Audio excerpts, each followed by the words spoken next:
On poursuit notre après-midi avec deux locaux de l'étape. Leur belle histoire a commencé autour d'une migration AWS. Je vous laisse essayer de visualiser un petit peu. Je vous demande d'accueillir Guillaume Membré et Arthur Guyader. Merci.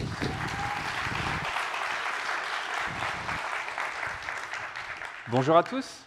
On est vraiment super ravis aujourd'hui de vous expliquer comment est-ce que vous pouvez devenir l'élu de la matrice et comment faire en sorte de maîtriser un peu mieux une stack réseau un petit peu compliquée sur Amazon.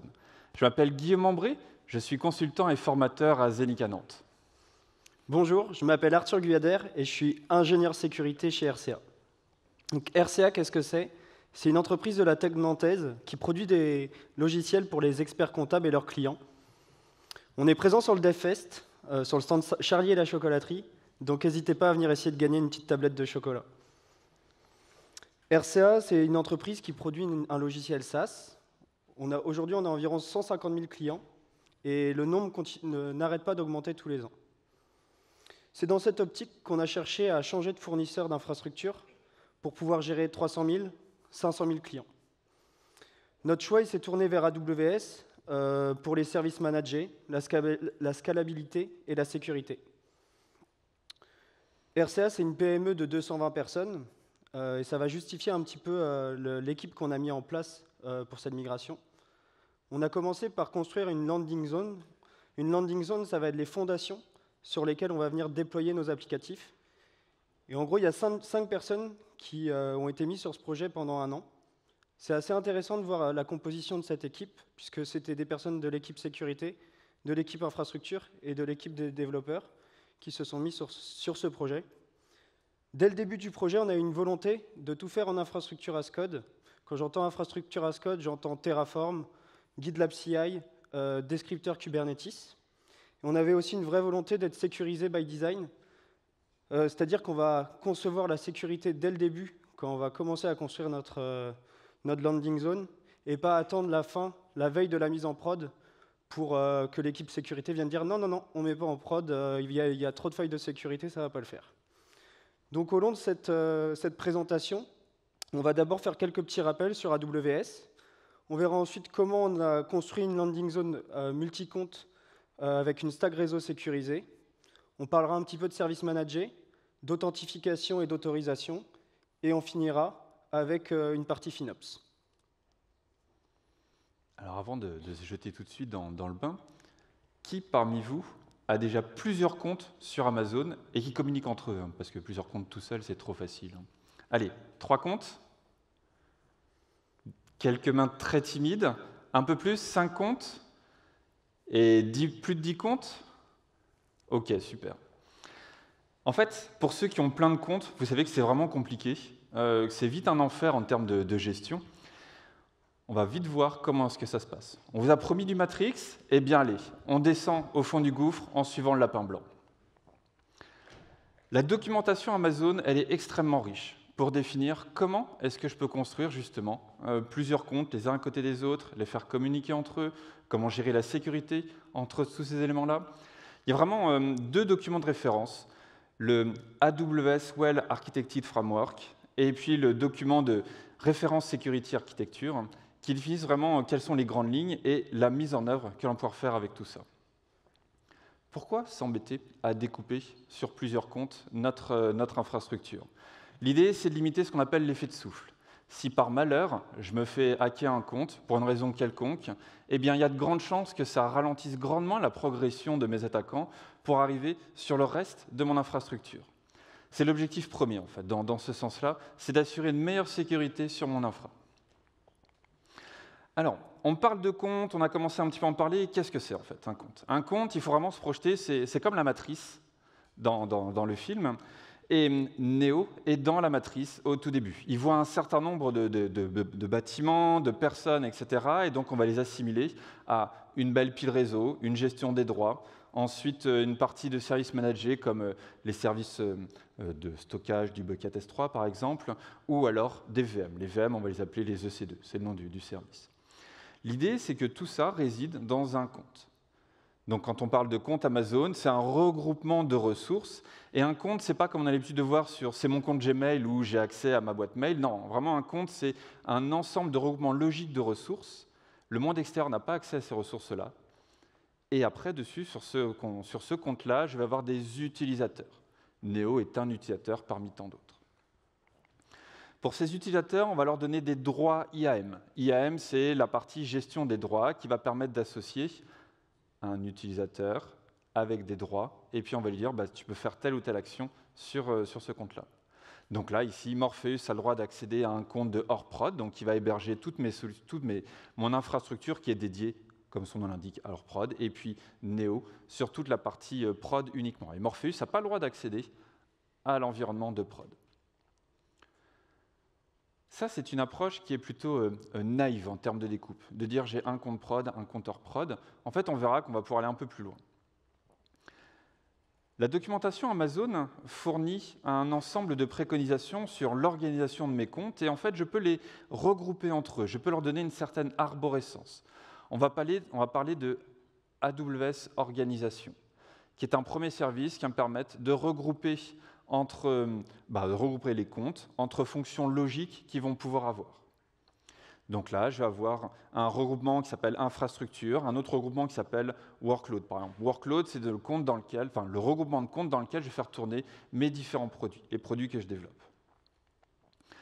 Pour construire en fait cette arborescence, il y a un outil qui est arrivé assez récemment sur le marché Amazon qui s'appelle Control Tower et qui va permettre de définir les bonnes pratiques en termes de gestion de ces différents comptes, de comment est-ce que je peux les organiser, et qui va nous donner une notion d'OU, Organization Unit. C'est un peu comme un LDAP, pour ceux qui savent. Donc je vais regrouper mes utilisateurs par une belle arborescence en fonction de leur département, de l'entité juridique, etc. Et bien on va pouvoir faire la même chose avec mes comptes Amazon. Et par exemple, je vais pouvoir regrouper tous mes comptes qui sont associés à mes environnements de prod et bien dans une organisation, workload, et puis en dessous, production.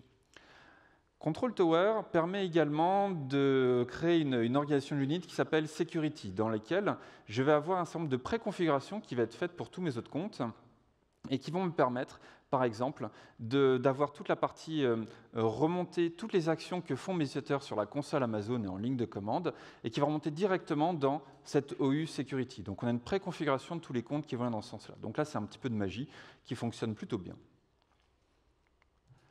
Ensuite, un compte vraiment à proprement parler, qu'est-ce qu'on va retrouver dedans? On a commencé un petit peu à en parler, mais il y a un élément qui est vraiment important et qui est tout le sujet de notre présentation, c'est la pile réseau. Pour commencer, on va retrouver, vous le savez bien, des VM, d'autres types de services qui ont besoin d'une adresse IP qui se trouve sur mon réseau. Mon réseau, en fait, on va le construire autour de ce qu'on appelle des VPC, Virtual Private Cloud. Dans un VPC, je peux en avoir plusieurs par contre. Tous les VPC entre eux ne se voient pas par défaut. Et donc mes VM, mes EC2, vont résider dans un VPC. Mon cluster Kubernetes, c'est pareil dans un VPC. Mon ALB, c'est pareil. ALB, mon load balancer, c'est lui qui va distribuer la charge entre mes différentes applications. Ensuite, dans mon VPC, je vais le découper en sous-zones réseau. Donc c'est des subnets. Assez basique comme notion. Et l'idée, c'est d'avoir des subnets où je vais leur donner des regroupements logiques de ressources. Un subnet privé et un subnet de database. Mon subnet privé, lui, a éventuellement le droit de sortir sur le net. Celui database, dans lequel je vais faire résider ma base de données RDS. RDS, c'est le nom du service pour Relational Database Services, dans lequel va tourner ma base de données. Eh bien, lui, en aucun cas, il aura le droit d'accès à Internet. Donc, je le sépare. Je le mets dans un subnet complet. Et toutes les ressources que je vais créer dedans, jamais elles auront accès à Internet. À côté de ça, on va retrouver toute la galaxie des services Amazon que j'ai à ma disposition. Une bonne majorité de ces services-là sont accessibles sous forme d'API. Ça veut dire que je n'ai pas besoin en fait, d'héberger, d'avoir une VM qui contient ces différents services sur mon réseau. C'est des choses qui tournent chez Amazon et moi j'ai juste besoin d'un point, d'une URL pour me connecter chez eux. Donc c'est ce qu'on va retrouver notamment, par exemple, pour les buckets S3, donc mon espace de stockage managé, pour ma partie SSM, qui lui va me permettre de remplacer ou d'être une alternative à un SSH, ou mon WAF, donc un élément en réseau qui lui va être en frontal et qui va introspecter toutes les requêtes qui sont reçues par mes applicatifs. Ça, ce sont des services qui sont vraiment en SaaS, qui sont là, et je ne fais que les consommer. Ils sont dans mon compte, et quand je les configure, eh bien, ceux qui se trouvent dans un autre compte ne sont pas impactés par ma conf. Après, dans cette notion d'organisation des différents comptes, on a la partie l'OU qui s'appelle infrastructure. L'OU infrastructure, elle va regrouper deux types de comptes. On en a un premier qui est la notion de shared account. C'est un compte dans lequel on va mettre tous les services qu'on veut partager entre mes comptes de workload ou autres. Dedans, on va retrouver un ou plusieurs VPC, c'est ce qu'on a là sur la diapo shared. On a deux VPC. Dans le premier, on va faire vivre un Kubernetes et puis un Elasticsearch à côté. Et puis dans un autre, on va héberger un Kafka managé. Et puis à côté de ça, je vais avoir ma registrie de conteneurs, les ECR, qui vont également être dans ce compte partagé entre tout le monde. Ce compte partagé va vraiment être accessible au travers du compte de network qu'on a là sur la droite de l'écran. Dans ce compte de network, je vais avoir tous les flux qui vont venir du monde extérieur. Tout mon flux entrant depuis le monde extérieur va traverser ce compte-là pour accéder aux autres. On verra comment ça se passe, cette magie-là. Et puis également, tout mon trafic sortant va traverser ce compte-là. Dedans, donc, on va avoir un subnet public, subnet qui n'existe absolument pas sur tous les autres et qui va me permettre de sortir sur le net. On va avoir une Internet Gateway qui, elle, me permet, comme une box qu'on a à la maison, de sortir sur le net. Et puis après, on va, par exemple, mettre dedans un ALB, donc un load balancer. On va également retrouver la partie route 53, c'est ma résolution DNS. On verra comment on la construit dans quelques secondes. Autre OU, l'OU Security, c'est pour ça qu'on fait du multi-compte, c'est pour gérer la security. Qu'est-ce qu'elle contient, celle-ci? Elle va contenir deux types de comptes.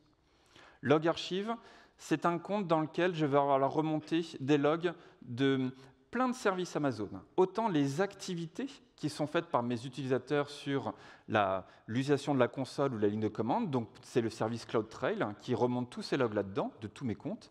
Et puis également, par exemple, mes load balancers. Mes load balancers, toute l'activité qui est dessus remonte dans ce compte-là. La promesse autour de ce compte-là, c'est de dire si je me fais hacker un compte, eh bien, il n'y a pas grand monde, voire pratiquement personne qui a accès à ce compte de log archive. Donc si je me fais hacker un compte, eh bien, un attaquant aura énormément, voire impossible, la possibilité de supprimer ces traces. Donc je pourrais toujours retrouver qu'est-ce qu'il a fait, où est-ce qu'il était mettre ses mains sales, et comment m'y retrouver derrière. Et à côté de ça, je vais avoir un compte d'audit dans lequel va également graviter un certain nombre de composants qui vont m'aider à faire cette partie auditabilité, donc quelles sont les actions qui sont faites sur toute ma plateforme. Donc on arrive à notre premier combat avec l'agent Smith. On est encore assez novice dans la matrice, et on va voir comment on fait pour se débrouiller avec toutes ces documentations. Donc pour la mise en pratique du multi-environnement, comme le disait Guillaume, on utilise un service qui s'appelle AWS Organisation, qui va permettre de découper notre architecture en OU. On a conservé les deux OU workloads et infrastructures. Au niveau de l'OU workloads, on a fait le choix de découper de manière assez classique nos OU avec une production, une pré-production, un environnement d'intégration, un environnement de test. Donc ça, c'est des environnements qui sont dédiés aux équipes produits. Petite nouveauté, on a choisi aussi d'ajouter deux environnements supplémentaires, un environnement infra-intégration et infra-test. C'est des environnements qui sont dédiés aux équipes plateformes et qui vont permettre de venir tester le code Terraform pour faire de la mise au point, par exemple, et d'éviter de venir impacter les environnements des équipes produits, ce qui pourrait générer un bug chez eux ou les empêcher de travailler si malencontreusement on se met à casser le cluster Kubernetes. Au niveau de l'OU infrastructure, qui appartient uniquement à l'équipe plateforme, on va retrouver deux OU. On n'a pas fait un découpage aussi grand, on a deux OU, donc prod et hors prod. Et de la même manière, on retrouve nos environnements qui permettent de tester le code Terraform. Maintenant, si on va un peu plus loin dans la segmentation forte de notre couche réseau, on a vu tout à l'heure qu'il y avait bien deux comptes. Donc un network account qui va avoir pour rôle d'être un petit peu le centralisateur de tout notre network, et différents comptes applicatifs à droite. Dans ces comptes, on va créer des VPC. On retrouve un public subnet au niveau du network account, dans lequel on va venir créer une NAT gateway qui va nous permettre de sortir sur Internet, et un ALB, un Application Load Balancer, qui va nous permettre de faire rentrer du flux depuis Internet. Un public subnet, c'est quoi? C'est un subnet qui route son trafic vers une Internet gateway. Ensuite, on va venir déployer nos applicatifs. Donc on va avoir un Application Load Balancer privé dans notre compte applicatif, un cluster Kubernetes managé et une base de données managée. Donc, comme le disait Guillaume, rien communique par défaut. Et en fait, on va venir rajouter une Transit Gateway, qui est un outil un peu magique chez AWS, mais qui coûte assez cher, qui va nous permettre d'interconnecter tous nos VPC. On va venir créer des Transit Gateway Attachment sur chacun de nos private subnets, donc aussi bien dans le compte de network que dans nos accounts applicatifs. Ensuite, on a aussi besoin de se connecter avec notre on-premise. Par exemple, on va avoir besoin de contacter nos runners GitLab ou notre GitLab depuis AWS vers notre on-premise. Et donc, au lieu de venir configurer dans chaque compte un VPN, on va venir le raccrocher directement à la Transit Gateway pour avoir à faire la configuration qu'une seule fois. Pour faire communiquer un peu tout ça, on va utiliser le service manager AWS qui permet de générer le DNS, qui est Route 53, et qui va impliquer une brique réseau qui s'appelle le Resolver, que tout le monde va venir interroger pour savoir comment on fait pour résoudre les DNS chez AWS, et comment on fait quand on est sur AWS, comment on fait pour résoudre le DNS on-premise. Petite particularité, sur AWS, on a ce qu'on appelle des endpoints. Donc il existe deux types de endpoints, les interfaces endpoints qui sont placées au niveau des private subnets, et les gateway endpoints qui sont placés au niveau du VPC. Ils ont une petite différence au niveau du coût. Donc pourquoi on place des endpoints? Puisque par défaut, dans un VPC, on ne peut pas communiquer avec un service AWS. On est obligé de sortir soit sur Internet pour faire un appel HTTP, soit de venir placer un endpoint directement au sein de notre subnet ou au sein de notre VPC. Au niveau des endpoints, on a un endpoint dans ce cas-ci qui s'appelle System Manager. Donc, comme le disait Guillaume, qui va permettre de remplacer SSH. On va pouvoir se connecter sur notre machine directement sans ouvrir de port 22. On a aussi un service qui s'appelle Secret Manager. Donc lui, il va être dédié à faire la rotation du secret sur notre base de données. Toutes les 24 heures ou toutes les heures, c'est configurable. Enfin, on a un gateway endpoint vers les buckets S3. Donc ce service va nous permettre de stocker tous nos fichiers. Comme on le disait, on est dans une architecture multi-compte, et ce modèle, il s'adapte à pouvoir avoir autant de comptes qu'on veut, la suite, les uns derrière les autres, qui vont venir se connecter les uns après les autres à la Transit Gateway. Vous inquiétez pas, le lapin va bouger. Donc, au niveau des flux entrants, si on doit récapituler tout ça, on passe par l'Internet Gateway, on va venir se connecter sur notre Application Load Balancer, qui est, lui, exposé publiquement sur Internet. Le chemin va passer par la Transit Gateway pour venir rejoindre notre Application Load Balancer privé, qui, à son tour, va délivrer du service de notre cluster Kubernetes. Au niveau des flux sortants, on va avoir, par exemple, un nœud Kubernetes qui veut contacter Internet. Il va aussi passer par la Transit Gateway, mais cette fois, va passer par la NAT Gateway, puis par l'Internet Gateway. Petite particularité pour ceux qui ont bien écouté, pour les services Amazon, on va directement contacter un interface endpoint ou un gateway endpoint. Avant de continuer, on va faire un petit rappel sur les régions et les zones de disponibilité. On parle souvent de scalabilité, de haute disponibilité sur AWS. En fait, ça fonctionne grâce au mécanisme de région. Donc, dans notre cas, nous, on utilise la région Paris, qui est hébergée en France. Et c'est un ensemble de data centers, dans le cas de la région Paris, qui est composé de 3 zones de disponibilité, Availability Zone. Ces 3 zones de disponibilité sont assez proches et reliées avec des fibres très haut débit. Et en fait, ils sont exposés à des risques géographiques différents. Par exemple, s'il y a une inondation dans le premier data center, dans la première availability zone, les deux autres sont censés être encore debout. Ça permet d'amener cette haute disponibilité. Comment ça se traduit d'un point de vue réseau? C'est assez simple, on va tout multiplier par 3. Au lieu d'avoir un subnet, on va en avoir 3. Au lieu d'avoir une NAT gateway, on va en avoir 3. Au lieu d'avoir un load balancer, on va en avoir 3, et ainsi de suite.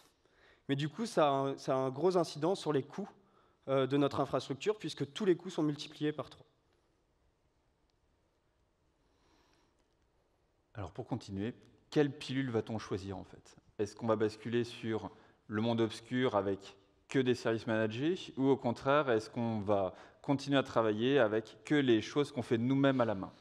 En fait, il faut se poser les questions de où est-ce que je vais mettre le curseur en termes de fonctionnalité, déjà, qui est notre stack applicative actuel. La partie front, c'est du Angular, qui est hébergé sur le serveur NGX et qui tourne dans des conteneurs Docker. La partie back, c'est du Java, du Kotlin, du Spring sur du Tomcat, encore dans des conteneurs. Et vous l'aurez compris, derrière, c'est un Kubernetes qui héberge tout ça. Donc ça, c'est ce qu'on a sur l'on-prem aujourd'hui. En fait, on n'a pas un cube, il y en a une myriade qui vont héberger toutes les applications et qui gravitent et qui permettent de construire le produit final dont on a besoin. Côté stockage des données, on a une base de données PostgreSQL. C'est une base de données qui est assez volumineuse. Et puis ensuite, pour la partie dialogue asynchrone entre les applications, c'est du Kafka qui bosse. Maintenant, quels sont les services managés dont on a besoin? Pour la partie stockage, en fait, il y a assez peu de questions à se poser. L'on-prem utilisait déjà du service S3 avec un Minio qui était hébergé en on-prem, donc c'est une API équivalente à S3 hébergée sur nos propres VM. Et bien là, on utilise le service manager Amazon qui fait ce boulot-là. Stockage des disques purs, EBS, c'est le service qui permet de, comme si on branchait une clé USB sur une machine, et bien là, on branche des disques sur des VM. Alors ça carbure en termes de perf, ça a des impacts en termes de coût également. Si on veut moins se casser la tête avec les disques, eh bien on pourrait utiliser de l'EFS. EFS, c'est du service managé sur du NFS. C'est du NFS qui nous est fourni. On a un endpoint quelque part sur notre réseau, et puis après, on peut écrire tout ce qu'on veut dessus. Donc là, stockage pur, tout est haute disponibilité, ça carbure tout le temps, et donc il n'y a pas trop de questions à se poser de ce côté-là. Base de données, l'un des enjeux de cette migration, c'était de diminuer la charge de travail sur la base de données actuelle, où il y a des pools ZFS qui sont mis en place, pour ceux qui connaissent un petit peu. Il y a une volumétrie vraiment importante de données, et ce qui fait qu'il y a vraiment une charge de maintenance très forte sur cet aspect-là. L'objectif, c'était justement de réduire cette charge de travail, et là, naturellement, c'est fait le cas de... Enfin, naturellement, le service RDS PostgreSQL a été utilisé. Ce que ça permet de faire, c'est d'avoir sur ces trois services-là de la haute disponibilité, des procédures de backup et de restauration qui fonctionnent. Vous savez très bien que la restauration, ça ne marche jamais quand on en a besoin. Ensuite, de la sécurité, de l'auditabilité sur toutes les actions qui sont faites par mes différentes applications. Ensuite, côté Kubernetes, on avait déjà un kube sur du manager, il y avait une industrialisation qui était très forte sur l'installation, sur le provisioning. Là, le choix s'est porté naturellement vers EKS. EKS, donc c'est le service Kubernetes managé de AWS. Alors, ce service, il est bien, hein, ça nous offre un control plane, mais en fait, il y a plein de choses à faire à la main dessus. EKS, pour ceux qui connaissent, c'est comme un mini-cube qui démarre sur ma machine. Ça veut dire que j'ai juste de la CPU et de la RAM, et c'est à moi de mettre tout le reste. C'est à moi de mettre un contrôleur de load balancer. C'est à moi de mettre un contrôleur pour aller dialoguer avec mes disques qui vont bien derrière. C'est à moi de mettre en place toute la partie magique qu'on attend d'un cube, l'autoscaling, le downscaling. C'est à moi de le mettre en place. Remonter des logs, c'est pareil, il n'y a rien qui est fait par défaut. Et donc, c'est à moi de mettre en place beaucoup d'énergie pour en fait avoir un service que l'on attendrait naturellement aujourd'hui. Alors c'est sûr, hein, Amazon fournit déjà le contrôleur pour le load balancer, le contrôleur pour les disques, etc. Mais il y a du boulot à faire sur tout ça. Côté Kafka, le service, là, le choix s'est porté vers le service qui s'appelle MSK. MSK, Managed Service Kafka. C'est un peu comme du cube, bien, mais. On a dit qu'on voulait du multi-account. Eh bien, c'est un produit qui est assez jeune encore sur le marché Amazon. Et donc, il y a cette notion de multi-account, cette notion de je veux y accéder de plein de manières différentes. C'est encore assez perfectible. Les librairies de dev, donc les impacts que ça va avoir côté code, eh bien, elles sont buggées depuis pas mal d'années. En fait, il y en a des bugs qui sont bloquants pour nous. On a les merge requests, les PR qui sont déjà disponibles. Ça fait 2 ans qu'elles sont en attente et que malheureusement, Amazon ne bouge pas là-dessus. Mise en place des connecteurs, donc qui me permettent à mes applicatifs de se connecter directement à notre Kafka. Ça prend un temps incroyable à démarrer, ces trucs-là. Donc c'est vraiment une peine sur ce service-là en termes d'utilisation, mais à l'usage, une fois qu'on a dépassé ces obstacles-là, ça fonctionne plutôt bien. Qu'est-ce qu'on n'a pas retenu comme service? OpenSearch, qui est la partie avoir un élastique managé sur Amazon. Sur le papier, c'est intéressant, néanmoins, c'est toujours à toi de fournir des VM qui vont héberger l'applicatif. Donc, tu choisis toujours la taille des VM avec la CPU, la RAM. Les disques, c'est pareil, c'est toi qui les provisionnes. Quand les disques ils sont pleins, c'est toi qui pleures pour pouvoir les refaire tourner. Quand la JVM d'Elastic elle est au taquet, c'est toujours à toi de faire en sorte de remonter des nouveaux nœuds qui vont bien. Donc, vraiment compliqué sur cette partie-là. En plus, le Kibana qui était fourni n'est pas compatible avec le Kibana open source qu'on utilisait déjà, et donc il fallait refaire un rework sur tous les dashboards qui étaient déjà présents. Prometheus, qui va nous permettre de faire toute la partie métrique des applications, eh bien, le service manager ne fournit que la partie stockage des données, la TSDB, Time Series Database. Et c'est toujours à moi de mettre quelque chose qui gravite quelque part sur mon réseau, qui va faire le scrapping, donc qui va aller récupérer toutes les métriques de toutes les applications dont j'ai besoin. Donc Amazon fournit juste la partie stockage de données. La tarification est extrêmement dure à lire. Aujourd'hui, je doute que l'un d'entre vous sache me dire combien de requêtes par seconde prend mon Prometheus, combien de temps je retiens toutes mes données et quelle est la volumétrie que ça va imposer derrière. Là, c'est sur ces indicateurs-là qu'on est facturé. Donc en fait, on n'a pas la moindre idée de combien est-ce que ça va coûter. Grafana, c'est un petit peu la même chose. Sur la partie tarification, il nous monte un Grafana, trop bien. En fait, sur le on-prem, on avait déjà beaucoup d'énergie qui ont été mises sur la partie industrialisation, monter un Grafana avec des dashboards déjà tout préconfiguré. Et la tarification, donc c'est sur le nombre d'utilisateurs, sur le nombre de requêtes qui vont être faites dessus, etc. Pareil, très très dur à savoir combien est-ce que ça va réellement coûter. Et ne me dites pas que les calculatrices, elles sont lisibles, hein. Je ne vous crois pas du tout. On arrive maintenant avec la rencontre avec le maître des clés. Donc, dans cette partie-là, on va parler un petit peu de la gestion des accès de nos utilisateurs, de la gestion des accès de nos CI et de la gestion des accès de nos applicatifs. Donc, petit rappel sur ce que Guillaume disait tout à l'heure, on a Morpheus et Neo qui accèdent à des comptes respectifs. Ça ne se fait pas par magie. Si vous avez déjà fait un petit tuto sur AWS, vous avez déjà dû entendre parler des access keys et des secret access keys. Donc, ce qui se passe, c'est qu'on va avoir une access key, une secret access key pour Morpheus, une access key, une secret key pour Neo. Maintenant, si on veut que Neo contacte le compte AWS Prod, on va devoir lui régénérer une access key et une secret access key sur le compte Prod. Pour parer un peu ça, la plupart des entreprises, pendant longtemps, elles ont utilisé ce qu'on appelle un compte utilisateur, en fait, où chaque utilisateur d'une entreprise avait une access key, une secret key, se connectait sur ce compte, et utiliser un mécanisme propre à AWS qui s'appelle l'assume role. L'assume role, c'est quoi? C'est je suis dans une matrice, je passe un coup de téléphone et je suis dans une autre matrice. Bien sûr, on va passer dans une autre matrice avec des rôles différents, des autorisations différentes, et ça devient très vite compliqué de gérer toutes ces autorisations, toutes ces relations d'approbation sur qui a le droit d'accéder à quoi. Et donc, il y a un service fantastique qui est arrivé. Ça s'appelle IAM Identity Center, ça s'appelait AWS SSO auparavant. Et donc ce service, il va nous permettre d'avoir de l'authentification fédérée. Qu'est-ce que j'entends par là? C'est par exemple, si on a un Azure Active Directory en interne, on va pouvoir le connecter à IAM Identity Center et on va pouvoir se connecter avec nos logins mots de passe qu'on a l'habitude d'utiliser sur nos outils. Donc on n'a plus qu'un seul login mot de passe. On va pouvoir rajouter du MFA assez facilement. Du côté équipe sécurité, on va pouvoir suivre s'il y a des connexions qui sont inhabituelles depuis un autre pays, par exemple. Autre point positif, notre Azure Active Directory va nous remonter les utilisateurs et les groupes qui sont connus par les équipes internes. Et du coup, là, dans notre cas, on va pouvoir remonter une équipe sécurité, une équipe développeur, une équipe plateforme, et tout ce groupe forme un équipage.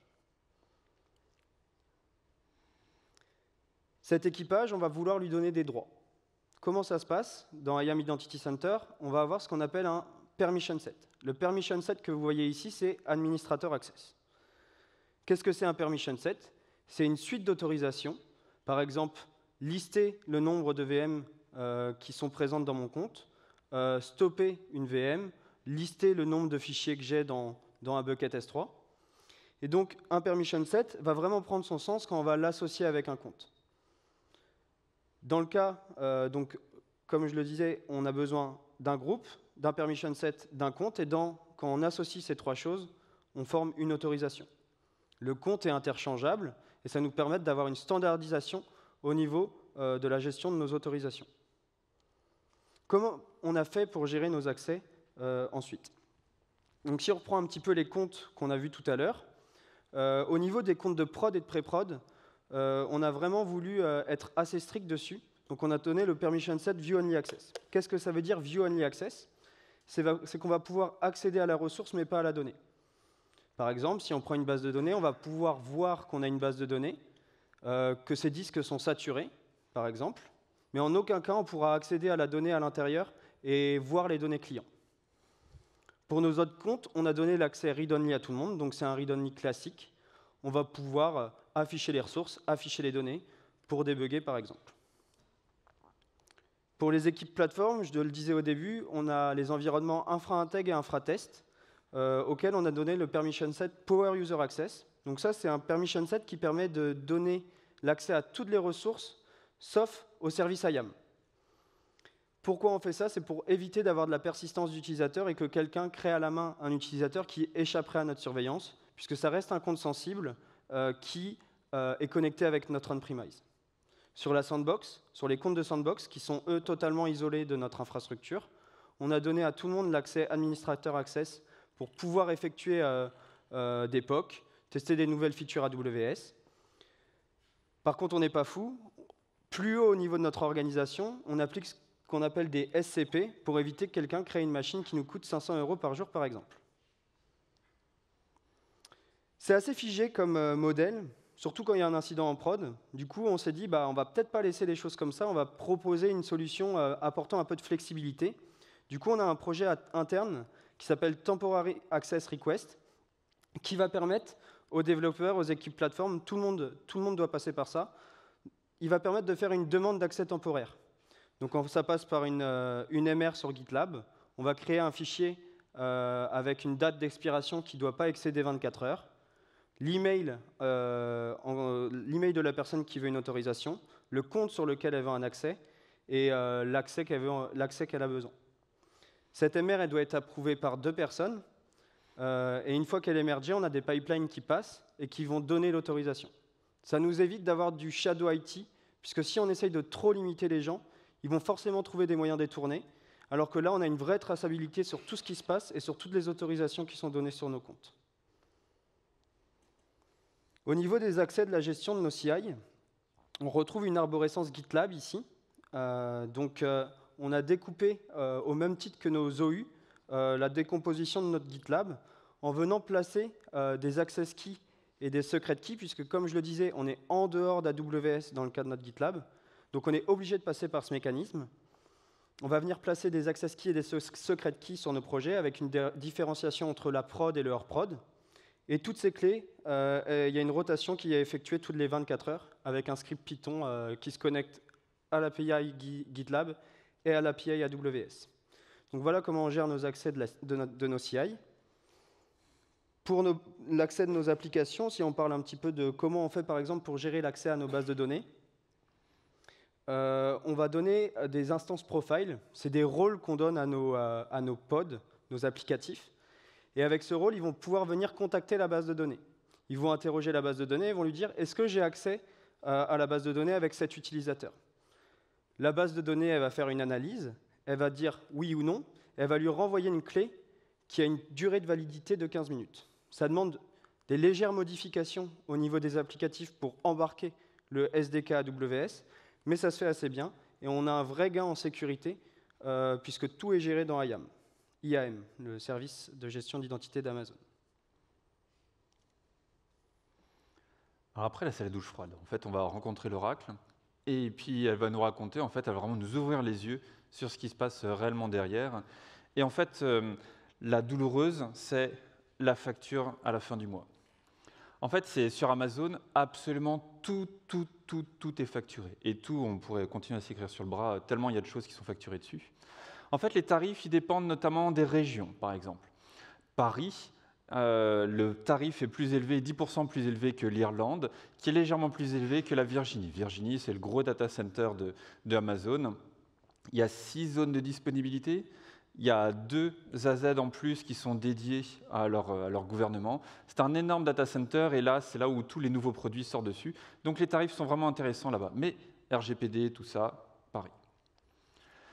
En termes de tarifs, Transit Gateway, c'est l'élément qui se trouve au cœur de notre réseau. Ce truc-là, en fait, il est facturé sur 2 éléments. On a la partie tous les attachments, donc toutes les petites interfaces réseau qu'on montait sur chacun des subnets, sur chacun de nos comptes. 6 centimes de l'heure par attachment. Alors, lu comme ça, on fait bah oui, pas de problème. Après, on va mettre une tarification sur le volume de données qui la traverse. Et là, on est facturé en gigabits. Les gigabits, pour ceux qui font un petit peu de conteneurs, vous savez très bien que les images de conteneurs, même si je mets beaucoup d'énergie pour les réduire en taille, bah vous savez très bien qu'on a vite des gigas qui circulent. Alors peut-être pas une fois, mais j'ai mon cube qui passe son temps à télécharger des images, donc j'ai vite du gros volume malgré tout. Donc en termes de tarifs, juste pour ma Transit Gateway, sans calculer, sans parler de volume, qu'est-ce que ça me donne? Eh bien, 6 centimes de l'heure fois 24 heures sur un mois complet, ça fait 730 heures à peu près. Ici, pour un exemple de 4 comptes qu'on va chercher à interconnecter entre eux, et 3 interfaces réseau par compte. Ça nous donne 530 $ par mois, à peu de choses près. Donc là, juste pour un équipement. En fait, si on reprend le diagramme que Arthur vous a présenté tout à l'heure, on a beaucoup de choses à gérer sur ce compte-là. Il y a beaucoup de points de facturation, beaucoup de points sur lesquels on va pouvoir travailler. La Transit Gateway, je viens d'en parler, elle est plutôt onéreuse. Peut-être qu'on peut faire des actions dessus. On a également tous ces attachments dans tous les sens, donc dans chacun de mes petits comptes, et également la NAT Gateway. La NAT Gateway, c'est ce qui me permet de faire en sorte que mes sous-réseaux qui ne sont pas publics puissent accéder à d'autres réseaux, à d'autres sous-réseaux, et qui me permet après finalement de sortir sur le net. Elle m'est facturée. Et ce n'est pas anodin en fait, c'est vraiment là, c'est au volume qui passe dedans et elle est facturée à l'heure également. Mes interfaces endpoint qui me permettent d'accéder à mes services Amazon sans sortir sur le net. Eux, c'est pareil, ils me sont facturés pour chaque interface que je mette dans chacun de mes subnets. Et enfin, la partie mes resolvers, la partie résolution DNS entre mes différents comptes, qui va me permettre également de résoudre mon on-prem, eh bien, pareil, des petites interfaces réseau qui sont dans quelques comptes, ceux-là, ils sont plutôt onéreux également. Arthur vous a expliqué tout à l'heure le chemin qu'on avait pour faire rentrer en fait, une requête qui venait du monde externe pour le faire arriver jusqu'à notre cube qui est à l'autre bout du réseau. En fait, on nous a menti. C'est un peu plus compliqué que, le chemin qu'il a fait. En gros, on est facturé 4 fois sur le volume qui passe. En fait, on passe dans un premier load balancer. C'est celui qui est dans la zone publique, tout à droite. On traverse la Transit Gateway. On est facturé dessus. Après, en fait, entre cette Transit Gateway et puis le reste du monde, on a encore un autre load balancer qui se balade. Et enfin, le load balancer qui est piloté par notre Kubernetes. Et donc, à chaque fois, là, ça fait 4 éléments réseau qu'on traverse. Ça va vite devenir coûteux. Donc, mis tout ça l'un dans l'autre, actuellement, en suivant toutes les précaux Amazon, sur 4 comptes qui communiquent, entre guillemets, simplement entre eux, sans parler de volume ou quoi que ce soit, on est à 1 600 $ par mois, à peu de choses près. Alors, ça peut paraître cher, hein, mais il faut bien se projeter qu'on n'a aucun équipement en haute disponibilité à gérer. Hein. Ce n'est pas mon boulot de faire ça. Moi, mon boulot, ce n'est pas de brancher des petits câbles et puis de faire en sorte que tout ça fonctionne. Les équipements sont déjà là et ils carburent tout le temps en termes de perf, ils sont tout le temps disponibles. Néanmoins, à cet état-là, eh bien, on n'a toujours aucune prod qui fonctionne. Donc, en fait, on est comme un centre de coût, on consomme de l'argent pour le client et c'est un petit peu dommage dans ce sens-là. Qu'est-ce qu'on peut faire pour essayer d'améliorer tout ça ?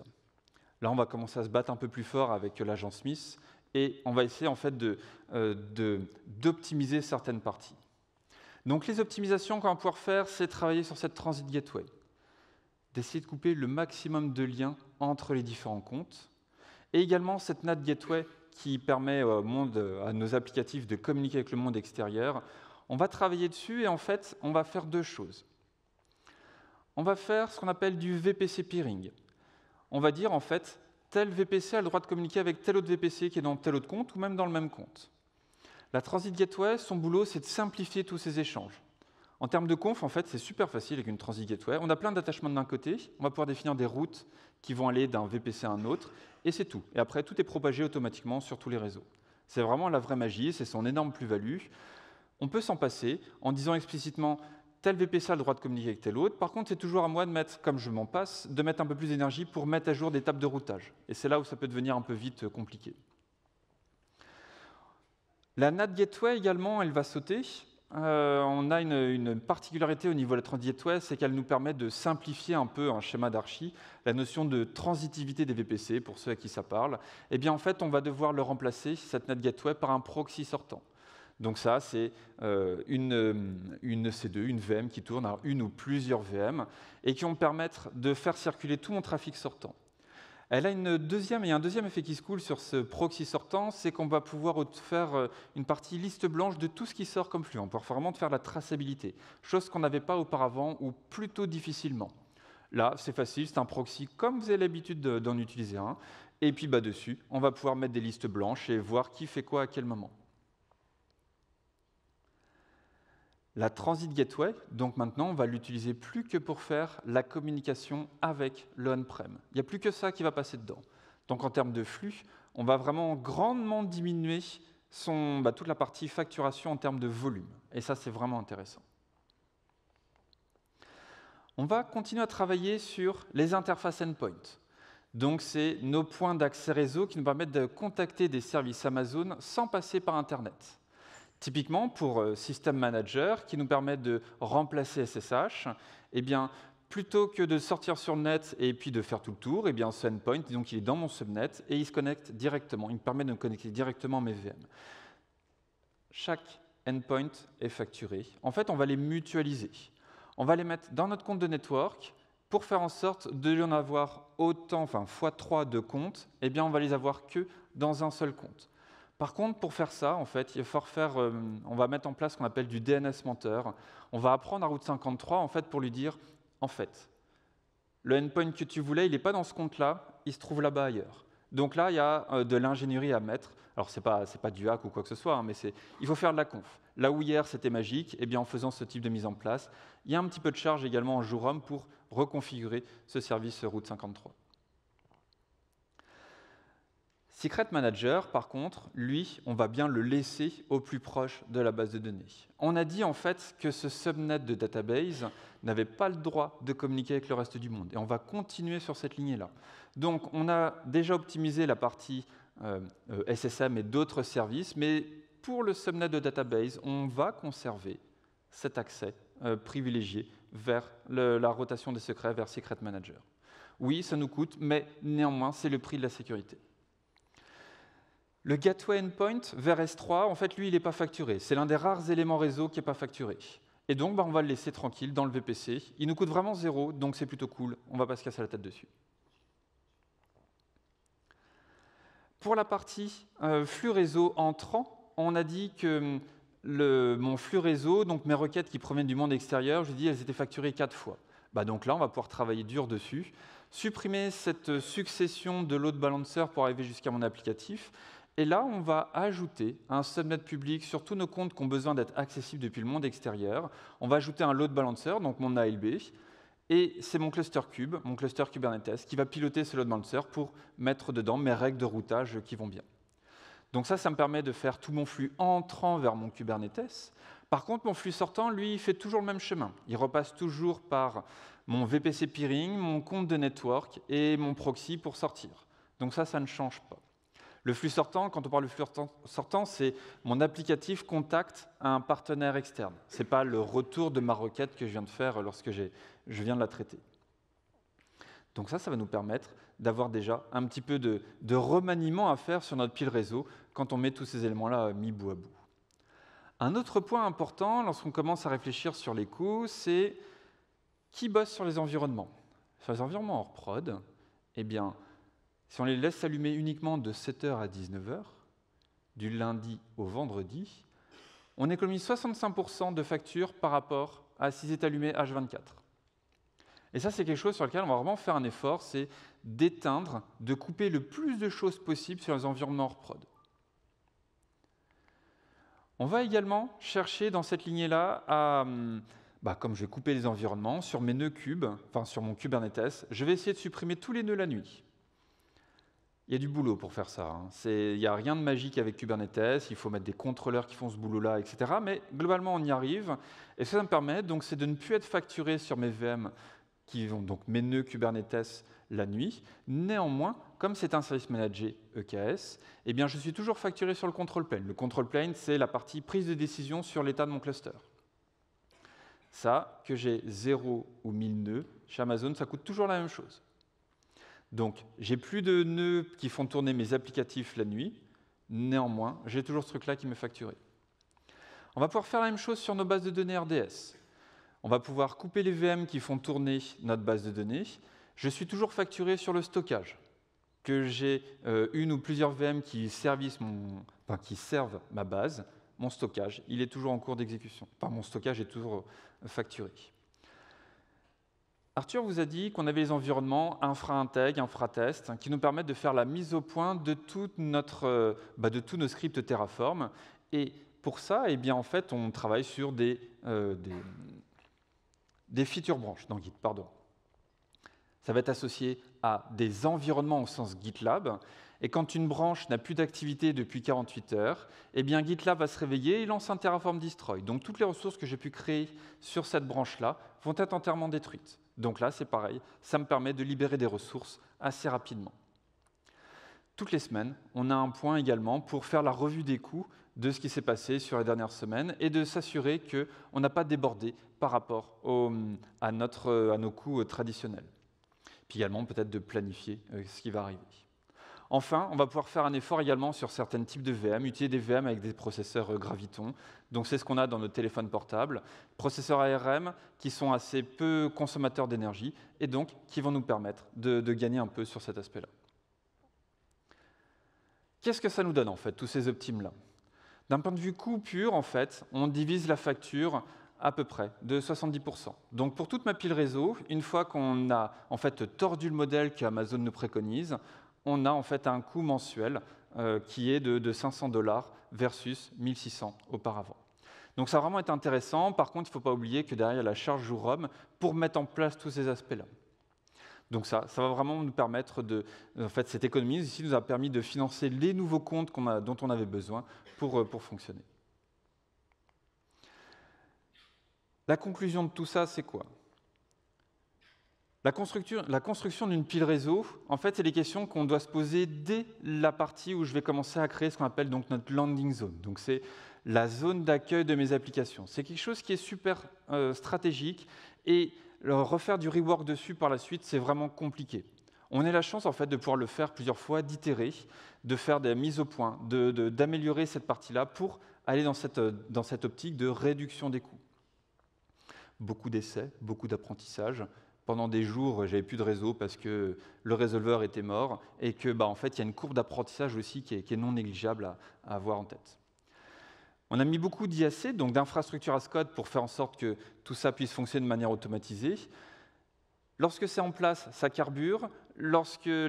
Plutôt la mise en place est un petit peu douloureuse. Donc, en fait, il y a un trade-off à avoir sur est-ce que je dois le faire plein de fois ou pas.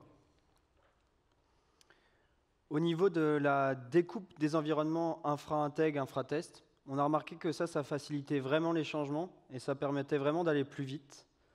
Ça rentre dans une stratégie multi-compte qui apporte beaucoup de bienfaits d'un point de vue sécurité, d'un point de vue on sait ce qu'on fait tourner dans quel compte. Par contre, c'est un petit peu douloureux. Il y a plusieurs raisons qui expliquent cela. C'est qu'on ne va pas forcément trouver beaucoup de documentation sur le sujet pour tous nos services. On n'a pas la même intégration en fonction des services AWS. Les grands services les plus utilisés sont bien intégrés, mais quand on utilise d'autres services, c'est un peu moins bien intégré. Et donc, c'est un choix que je pense qui est pertinent à faire, mais il va coûter de l'argent. Merci à toutes et à tous pour votre attention. On va être disponible sur nos stands respectifs si vous avez des questions. Je ne sais pas si on a encore le temps pour une petite question. Alors, on va avoir assez peu de temps pour les questions, mais je vous propose déjà une première fois de bien applaudir Guillaume et Arthur. Très bien. Très bien. Effectivement.